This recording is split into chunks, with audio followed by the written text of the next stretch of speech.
It seems as if altitude worked against the Bulls last week.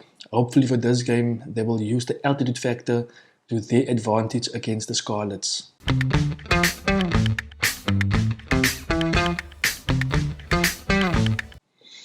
So in this video, I'd just like to discuss the game between the Scarlets and the Bulls.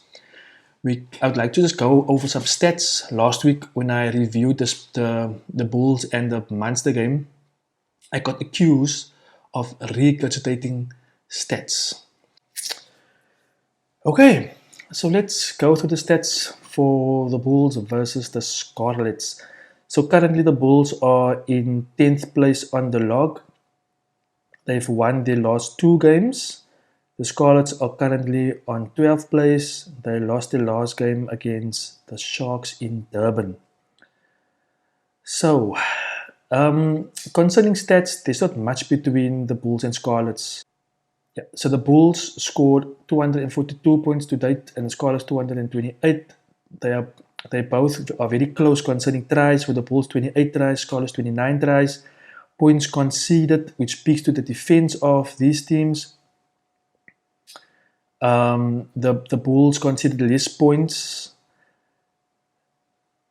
Then clean breaks. The clean breaks are practically similar almost, with the Bulls achieving 55 clean breaks and the Scarlets 57 clean breaks. Offloads, the Bulls have a little bit of a better offload game to the Scarlets, loading the ball off 134 times versus the Scarlets 102 times. Tackle success, the Bulls' tackle success is basically similar. 87% for the Bulls, 88% for Scarlets. Scrum success, 86% for the Scarlets. 86% for the Bulls, 92% for the Scarlets. Line-out success, the Bulls are a little bit better there, they're basically equal there almost, with 93% for Bulls and 89% for the Scarlets. Turnovers won, they both got 70. And I think this is where the Bulls are having problems this season. Turnovers lost. The Bulls lost 174 turnovers, which is the second highest in the tournament to date. While the Scarlets, they lost only 128 turnovers. So I think turnovers lost can be a telling factor in this game. So I've got a surprise for 2 of my subscribers. If you want to know what the surprise is, you can find out near to the end of this video. So players to watch out for. The Bulls first. Number 1, Mados Tambwe. The guy had a brilliant game last week.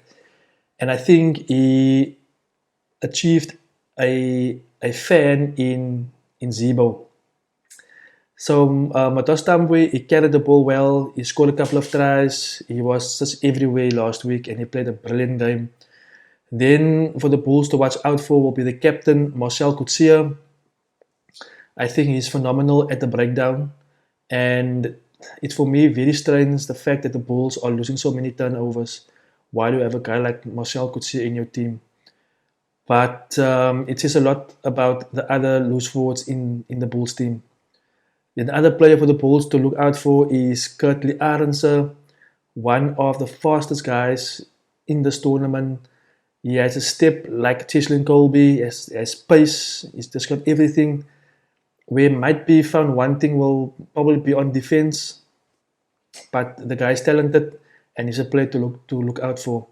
On the Scarlet side, the Scarlet's best player, in my opinion, is Steve Evans, the winger.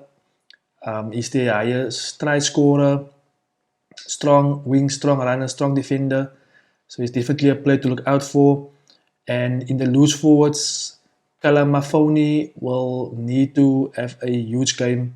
And obviously he has the talent and the capability to have a huge game against the Bulls, because that will be needed. So this thing called altitude. What is this altitude thing? Why is everybody talking about altitude when they're playing against the Bulls or against the Lions?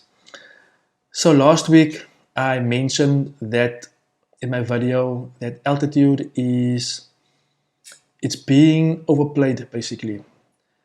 The point I raised last week, and by which I received criticism for, was when I said that teams that are very fit, altitude is not that a big factor for teams that are extremely fit. Fit players, they can handle the altitude factor, the effects of altitude. The youngsters in the current African franchises are not perhaps used to the intensity. However, with time, they will improve. So, to me, altitude is not a huge factor if the team that's visiting the Highveld, if they're a fit team. Then the weather, now this will be an evening game, Friday evening, so the weather for the Friday evening will be a nice cool and 19 degrees Celsius. Clear skies, no rain or thunderstorms are expected. So weather-wise, it will be a beautiful, beautiful evening. Then finally, my prediction for this game. So last week I predicted that the Bulls will lose against Munster. And I must admit that my thumbnail for my video for last week was a bit over the top and I got flack for it, which I understand, which is fine. However, for this game, I'm giving the win to the Bulls and I'm predicting the Bulls to win by 5 points. I believe that the Bulls will be a little bit too strong for Scarlets. And I believe that the Bulls, they have more firepower. But it will be a tough game for the Bulls. It won't be a runaway game for the Bulls. It will be a tough game. So yeah, so the Bulls by 5 points.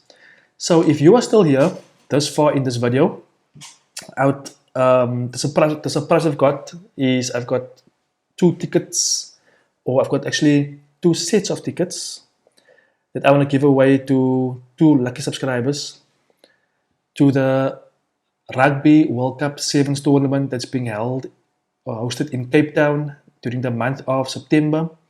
So if you are subscribed to my channel, you have a great chance of winning these tickets. If you are not subscribed to my channel, this will be an opportunity for you to subscribe to my channel and to stand a chance to win these tickets. So get subscribing. Then finally guys, I want to thank everybody for watching this video. If you like this video, hit the like button and I'll catch you guys on my next video.